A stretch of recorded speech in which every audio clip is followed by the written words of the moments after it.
Whether you know it or not, we're in the midst of a great awakening, and we're in the midst of a subtle, quiet revival.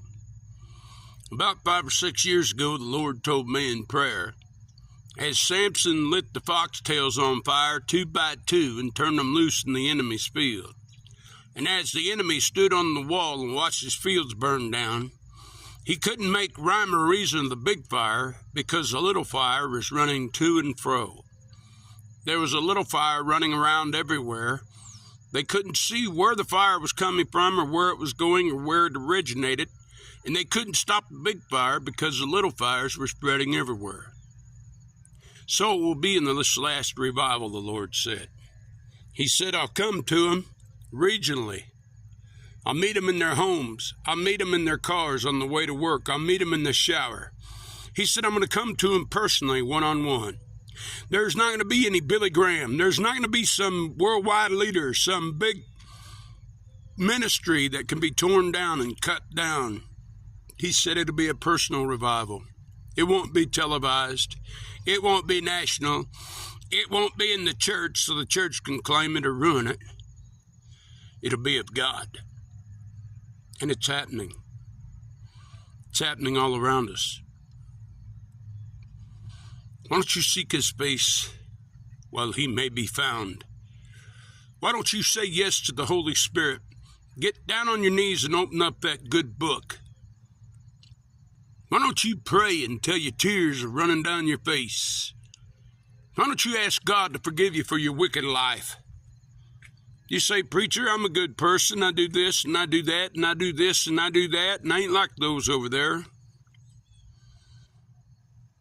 You're blending in just fine with the world.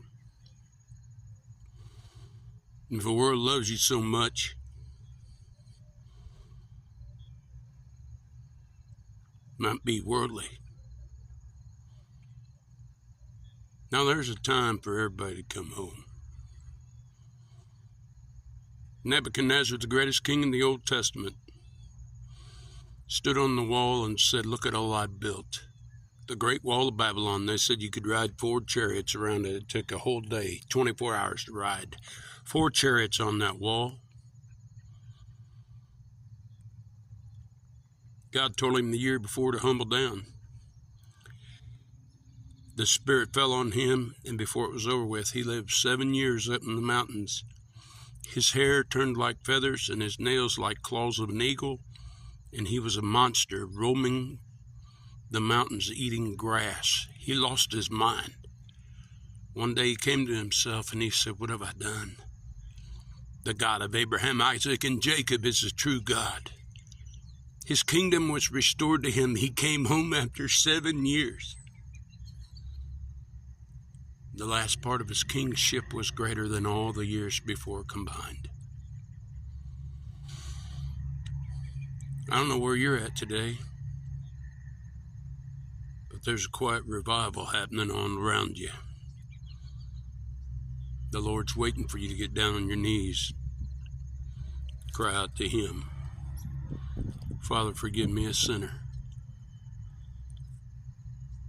Pharisee sitting in the front of the church says, look at all I've done. I'm not like this tax collector back here, this publican. I'm a high and mighty priest. Look at me. And the one in the back of the temple didn't even raise his eyes to heaven. He just beat his chest and said, Father, forgive me, a sinner. Jesus said, who do you think's prayer was heard? The humble man. Anytime you got up and got down on your knees, come home to Jesus. He's waiting up the hill.